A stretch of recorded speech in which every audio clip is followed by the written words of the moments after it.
Hello students, आज का जो हमारा टॉपिक है उसका नाम है एक्सोथर्मिक एंड एंडोथर्मिक रिएक्शन। देखिए बेटा, एक्सोथर्मिक रिएक्शन है क्या? एक्सोथर्मिक रिएक्शन वो रिएक्शन है जिसमें हीट का क्या होता है, इवोल्यूशन होता है, मतलब हीट निकलती है। तो हम क्या लिखेंगे? हीट क्या हो रही है? रिलीज हो रही है। क्या हो रही है? रिलीज हो रही है। ये इसका पहला। अब इसकी एग्जाम्पल की बेटा हम बात करते हैं। तो सबसे पहले इसका एग्जाम्पल क्या आता है? कंबशन। क्या आता है? कंबशन।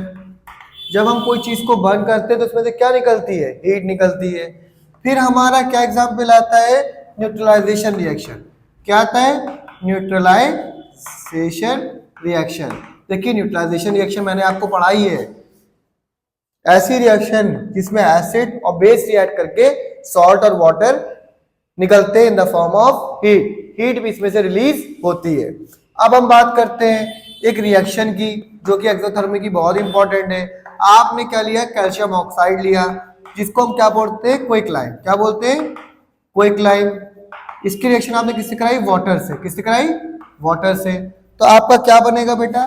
कैल्शियम का हाइड्रोक्साइड, और यहां से क्या रिलीज होगी? हीट। क्या रिलीज होगी? हीट। अब हम बात करते हैं एंडोथर्मिक।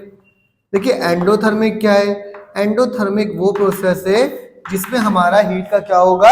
एब्जॉर्प्शन। तो क्या होगा? Heat absorb. इस प्रोसेस में हीट का क्या होता है? एब्जॉर्ब होती है हीट हमारी। क्या होती है? एब्जॉर्ब। अगर हम इसकी एग्जाम्पल की हम बात करते हैं बेटा, तो क्या होता है? कैल्शियम कार्बोनेट क्या करती है? डिकम्पोज। किसके प्रेजेंस में करता है? In the presence of heat. जब इसको हीट मिलेगी इस कंपाउंड को, इसको हम लोग क्या पढ़ते हैं? Calcium carbonate. तो किसमें टूट जाएगा? CO2 और CaO में। किसमें? CaO में।